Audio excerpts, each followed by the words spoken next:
Good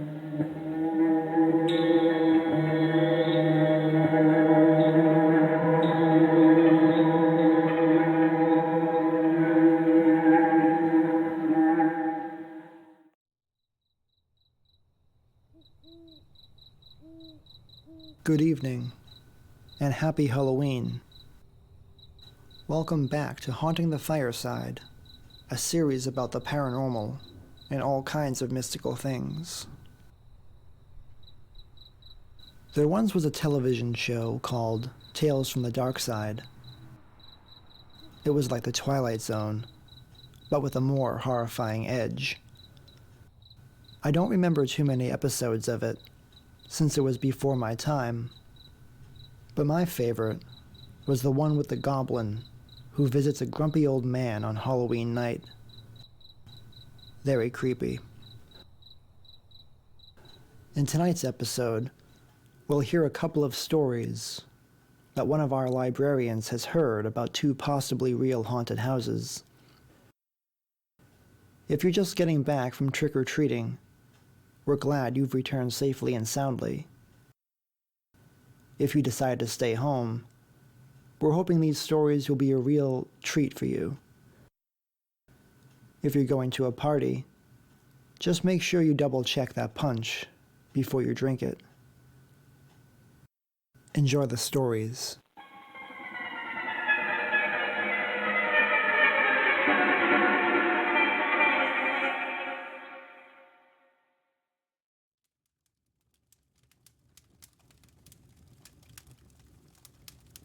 I'm sure that most people would agree that the best place to tell ghost stories is around an open fire, and that the best time to listen to them is at night. Once, my father and I had been sitting around our fire pit in the backyard, watching the fingers of the flame rise and fall as their orange glow flashed and flickered in the dark. As sometimes happens during such moments, either he or I began to discuss mysterious or unexplained things. In response, my father told me of two occasions in his life that have made him seriously consider the paranormal question, namely, the existence of ghosts.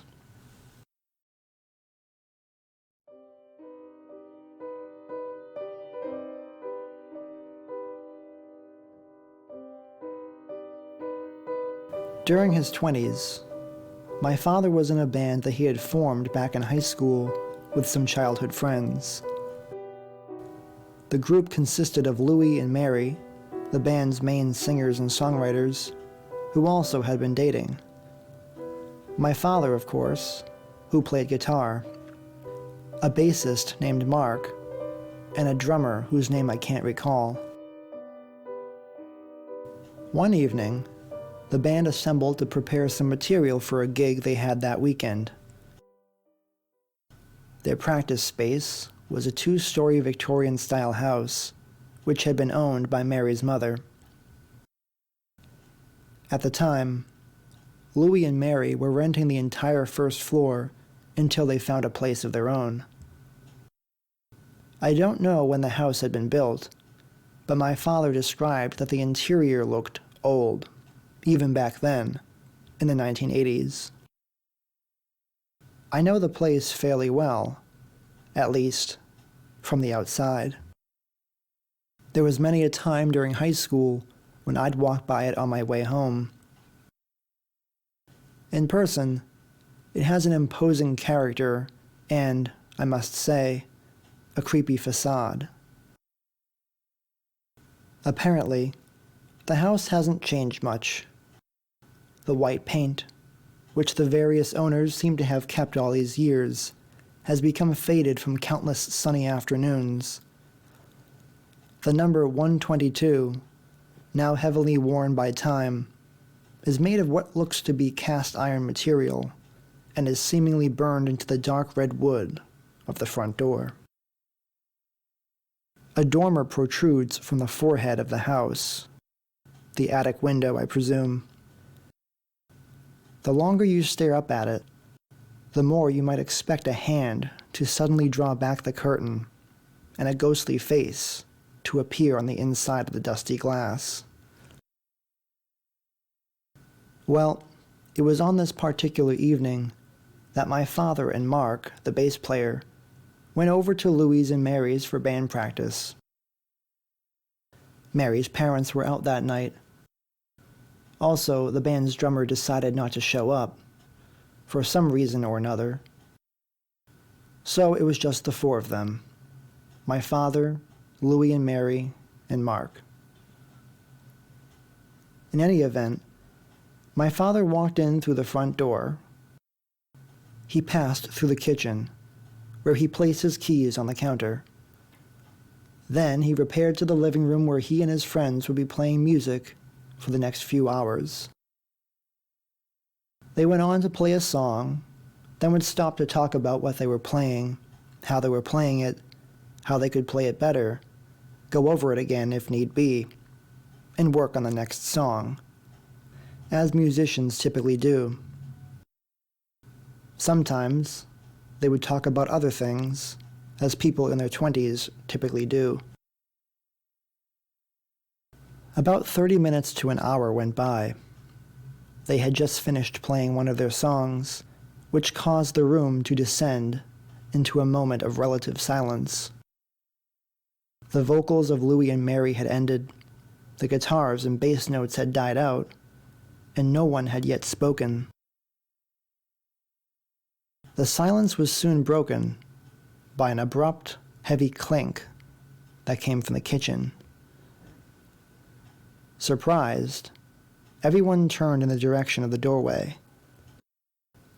They half thought that Mary's parents had returned early from their outing. Some of them were seated in such a way that they could lean over and see part of the kitchen. My father, who was sitting the closest to that room, got up and crossed the threshold. No one was there, but lying in the middle of the kitchen floor were his keys. He thought that was odd, since the windows weren't open.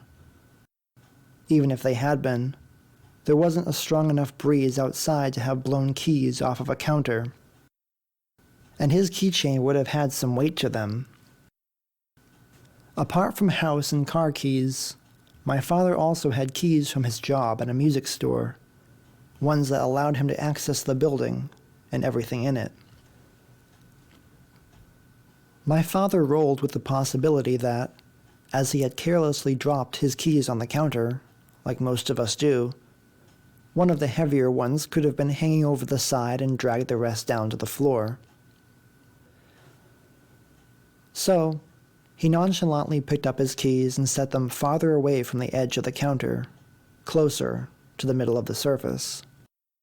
Then he rejoined his friends in the living room. The band continued to play, and a few tunes later, they took a break to chat amongst themselves. Their conversation was interrupted, however, by a familiar clink from the kitchen.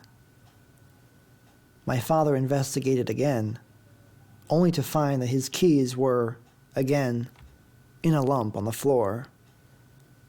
Yet, the room was the way it had been the first time. In fact, the way it had been all night. Nobody else was around, and the windows were closed. Was there some kind of tremor in the ground that caused the keys to slide off the counter? If so, why wasn't anything else in the kitchen affected? Also, this is in New England. Earthquakes are very rare, and even if we get them, seismic readings are usually negligible. This odd situation was becoming more odd. My father took up his keys and shoved them back against the wall that joined with the countertop. He reasoned that, if they fall from this angle, then he'd know that someone was messing with him. Getting back to business, and trying to forget the strange goings-on in this house, my father half-heartedly went back to practicing. But after a song or two, a clink jingled from the kitchen, the same one that had been taunting my father for the past few hours. For the third time, my father went into the next room to find his keys on the kitchen floor. Because of where he had placed them last, it was impossible that they fell by accident. This had to be a prank. He stepped back into the living room, bewildered and maybe a little annoyed, but still in an agreeable mood. My father finally asked Louis and Mary if someone else was in the house with them. At first, Louis said there wasn't. But then he paused and corrected himself. He said, "Oh, that must be Johnny." My father gave a quizzical look. Who the heck is Johnny? To my father's amazement, Louis proceeded to explain that the house was haunted by the ghost of a boy named Johnny. He and Mary swore sincerely on this fact. Shortly after they moved in, Louis and Mary began renovating and painting their home on the first floor. During that period, they started to notice that tools and paintbrushes were being moved around, disappearing and then reappearing in spots they had previously checked, or where they knew they had not placed them. Curious, Louis and Mary went to the town hall one day to learn about past owners of the house. From the historical records, they discovered that a boy who once lived in that house with his family had died from drowning in a nearby pond in the 1920s. Given what is said about ghosts being the souls of the deceased who were somehow able to return to wherever they had a strong connection in life, Louis and Mary surmised that this must be the spirit of that boy. It seems that Johnny, perhaps like other ghosts that are too attached to their mortal residence, became restless whenever something new took shape there. Renovations, a visitor's keys, maybe loud music. One question that this experience has raised, both for me and my father, is that how could a ghost, that is, a non-physical entity, manipulate a physical object? As of yet, I have not read too much into the mechanics of ghosts, what they are and are not able to do, so I don't have an answer for this one. The impression that Louis, Mary, and my father have shared is that Johnny wasn't hostile, nor did he seem intent on hurting or scaring anyone. He was a playful spirit who was only interested in causing some boyish mischief, as well as trying to resume his childhood in the afterlife.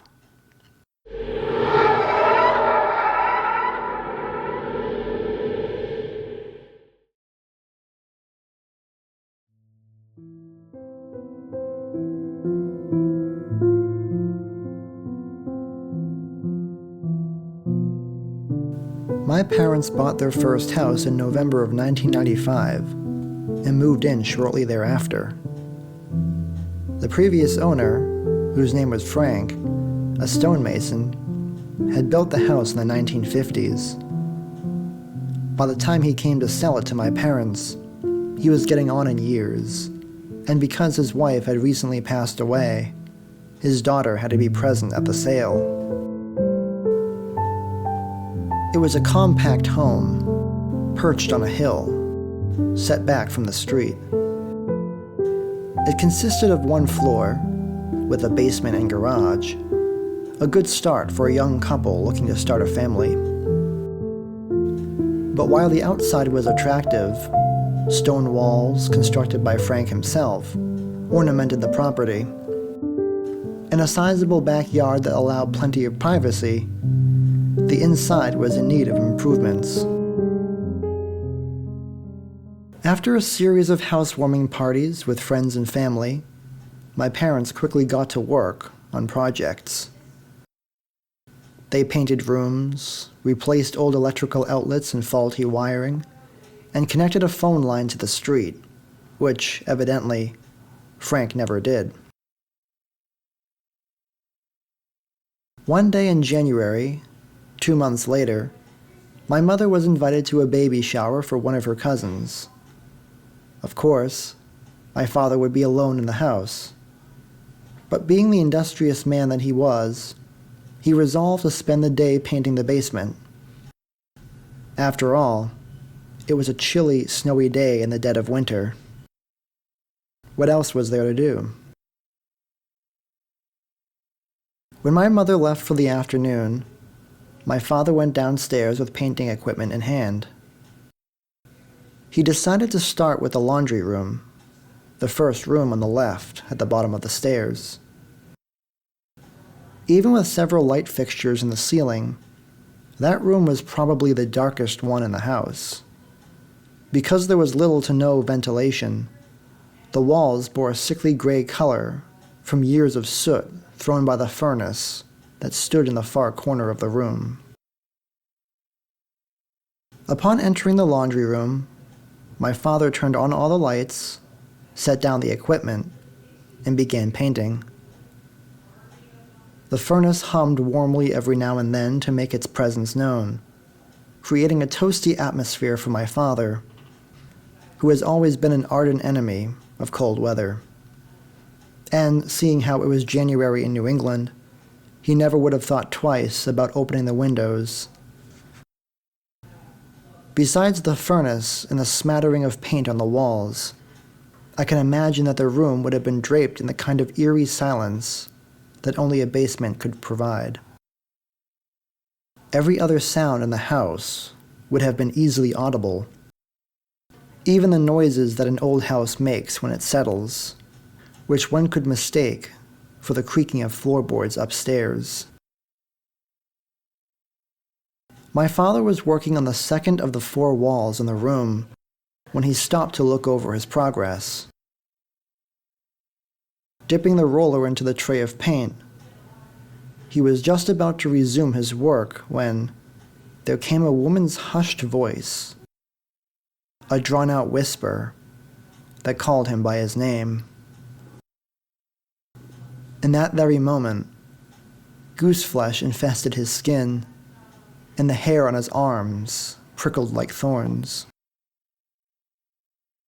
Worst of all, he said that he actually felt the breath of whoever, or whatever it was, on the nape of his neck, as if the whisperer had been standing at his back. But when he whipped his head in that direction, he saw no one.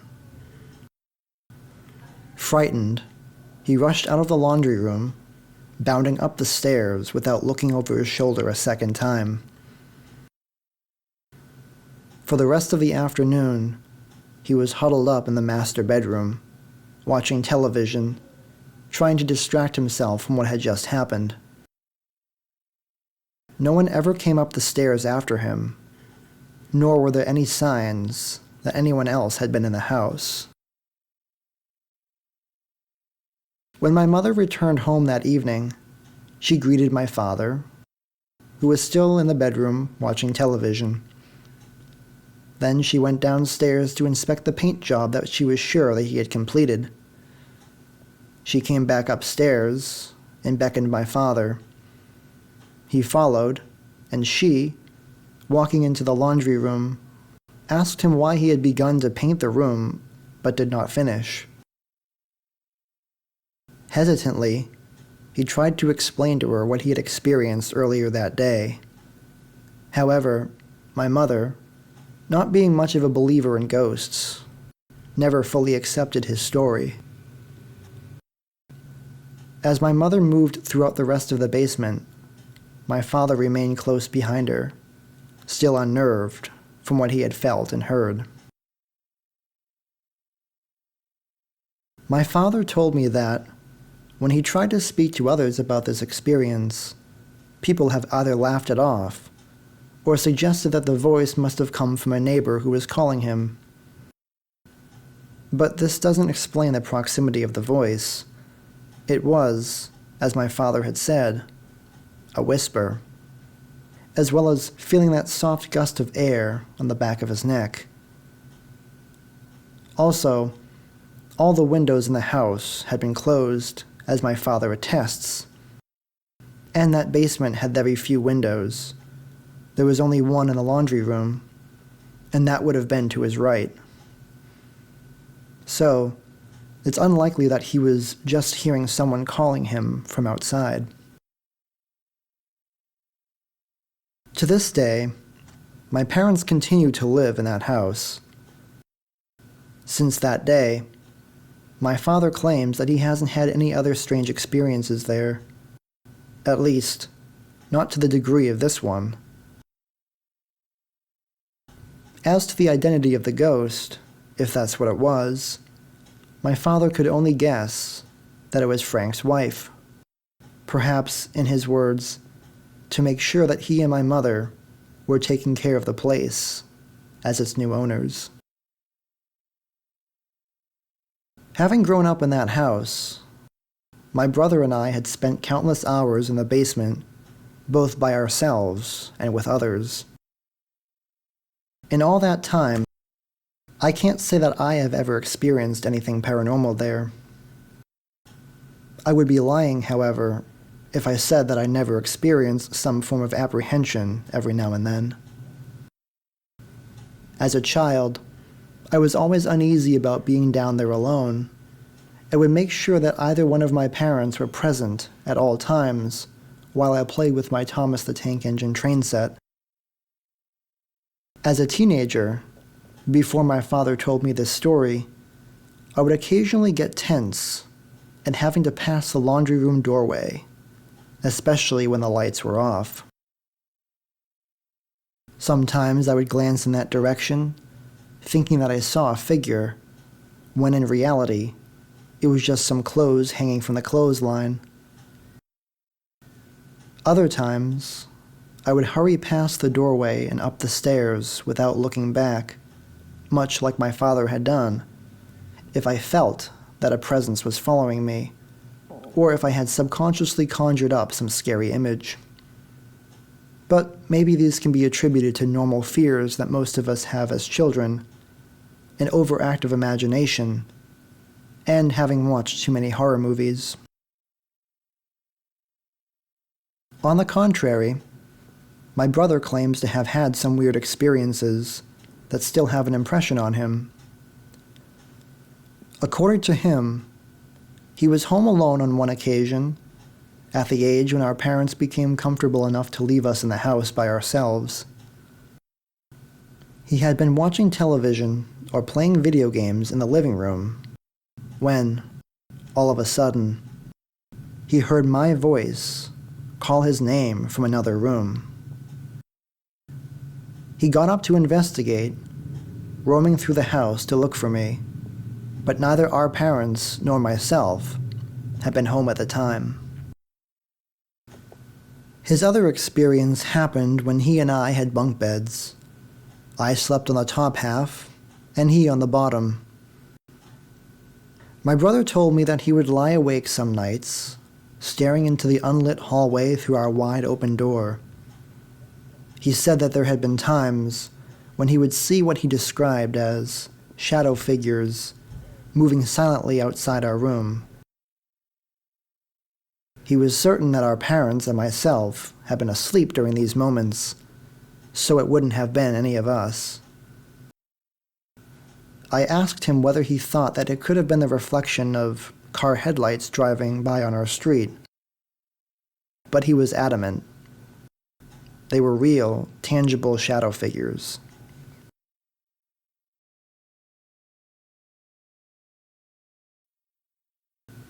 At the end of our fireside chat, my father had this to say. When people tell stories like these, without having had an experience of our own, many of us tend to automatically think that they're impossible, or the person has a good imagination. It seems to be the case that we refuse to believe in such things unless, or until they happen to us. As the saying goes, seeing is believing. Happy Halloween.